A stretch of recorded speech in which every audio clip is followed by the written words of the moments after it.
Good evening everyone, स्वागत है आप सभी का अपने यूट्यूब चैनल मेडिको डिटेक्टिव पर। तो पिछले वीडियो में हम लोगों ने देखा था मिडवाइफरी का सेकंड यूनिट पेल्विस और फीटल स्कल। तो आज हम लोग देखने वाले हैं पार्ट 2 लेक्चर का ट्रू पेल्विस का इंट्रोडक्शन। तो सबसे पहले हम लोग स्टार्ट करेंगे डेफिनेशन से। ट्रू पेल्विस का डेफिनेशन क्या होता है, तो यहाँ पे दिया गया है कि ट्रू पेल्विस जो होता है बोन से निर्मित एक ऐसा रास्ता होता है, कैविटी होता है, जिससे होकर के प्रसव लेबर के दौरान फीटस को गुजरना पड़ता है। शिशु के जन्म में इसी का सबसे महत्वपूर्ण योगदान होता है। किसका? तो ट्रू पेल्विस का। ट्रू पेल्विस का बाउंड्रीज क्या क्या होती है? तो ट्रू पेल्विस की बाउंड्रीज जो होती है, अग्रभाग पहला जो होता है अग्रभाग फ्रंट का, यह सिम्फाइसिस प्यूबिस के द्वारा बनता है। दूसरा है पश्च भाग। पश्च भाग किससे बनता है? ट्रू पेल्विस का।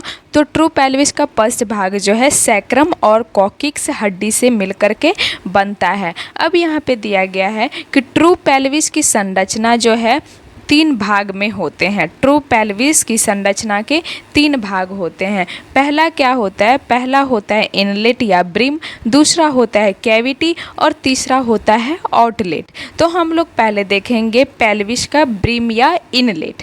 तो पेल्विस का ब्रिम या इनलेट जो होता है, यह वास्तविक पेल्विस का सबसे ऊपर वाला एंट्री द्वार होता है, प्रवेश द्वार होता है, जो लगभग गोलाकार होता है। ब्रिम पर पाए जाने वाले 9 अस्थीय लैंडमार्क होते हैं।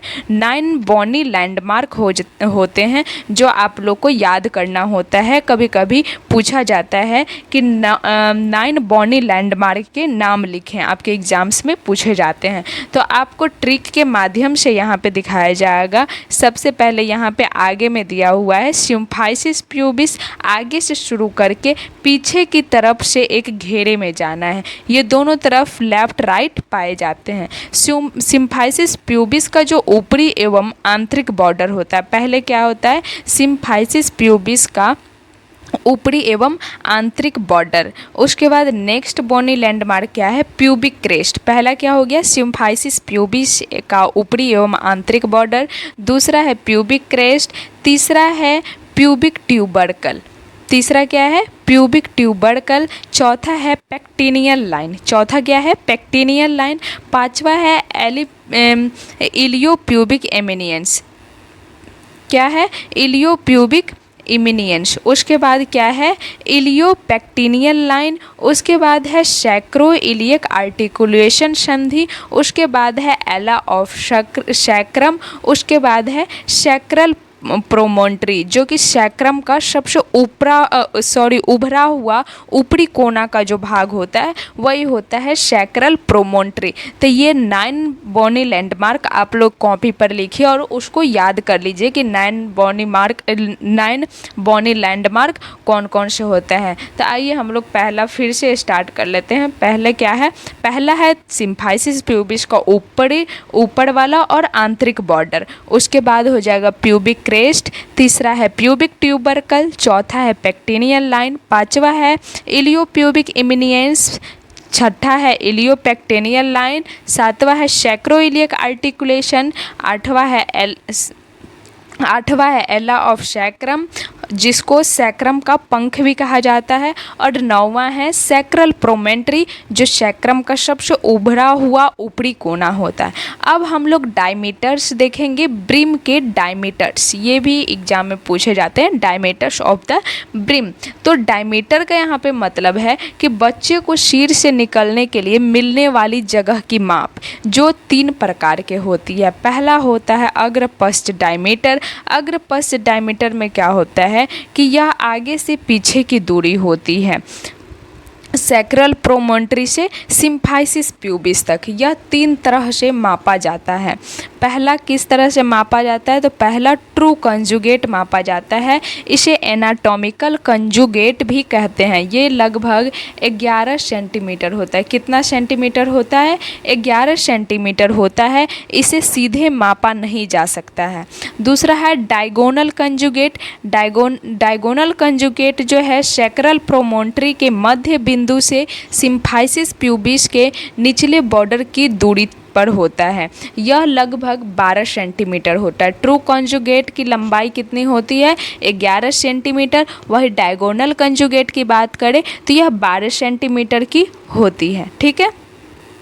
अब तीसरा है यहाँ पे ऑब्स्ट्रक्टिव कंजुगेट। ऑब्स्ट्रक्टिव कंजुगेट में क्या होता है कि सैक्रल प्रोमोन्ट्री से सिम्फाइसिस प्यूबिस की आंतरिक सतह की दूरी, यही से वह वास्तविक स्थान है जो प्रसव के समय शिशु को मिलता है।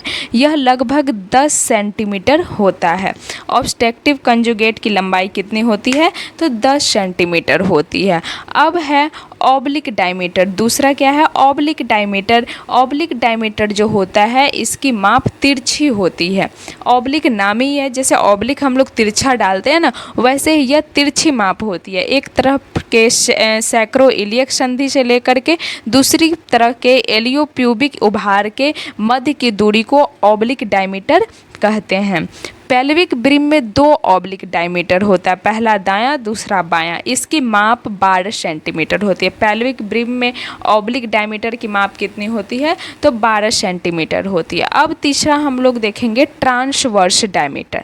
ट्रांसवर्स डायमीटर किसे कहते हैं कि यह आड़ी या लेटी हुई सबसे अधिकतम चौड़ाई होती है। कैसी होती है? सबसे आड़ी हुई यानी कि लेटी हुई, जैसे सोता नहीं है लोग लेट करके, वैसे अधिकतम चौड़ाई होती है इसकी।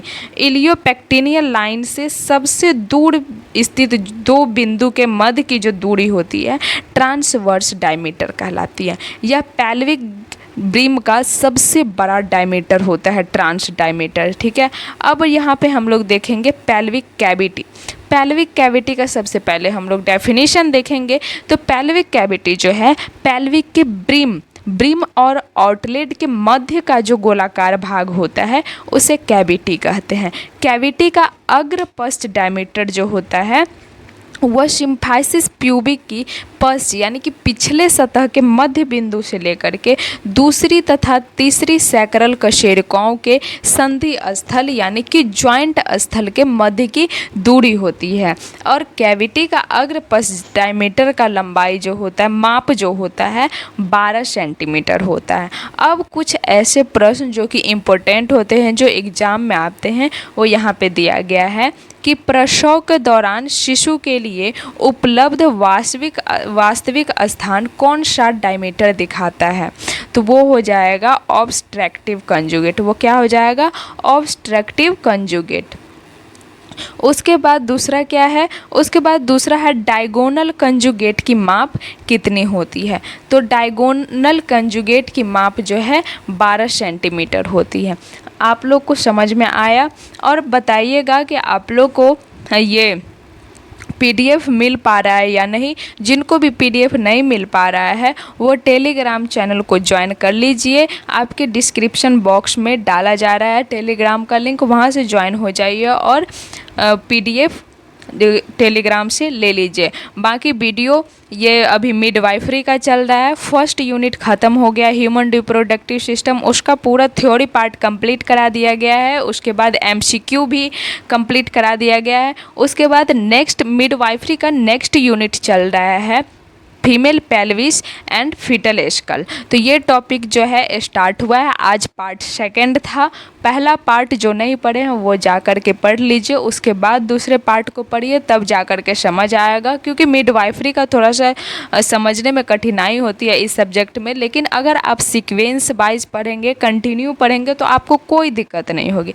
आप कॉपी पेन लेकर के डेली बैठिए और नोट्स बनाते हुए पढ़िए, आपको कोई दिक्कत नहीं होगा पढ़ने में। उसके बाद आपको एमसीक्यू क्वेश्चन करके आपको प्रैक्टिस भी करवा दिया जाएगा। और उसके बाद आपको पीडीएफ भी भेज दिया जाता है टेलीग्राम चैनल पे, तो वहाँ से आप नोट्स बना सकते हो, अपने दोस्तों को भी शेयर कर सकते हो। और चैनल को सब्सक्राइब करके नोटिफिकेशन को ऑन कर लीजिए, ताकि जब भी वीडियो अपलोड किया जाए तो आप तक सीधे नोटिफिकेशन पहुँच जाए और आप उस वीडियो को देख सकें।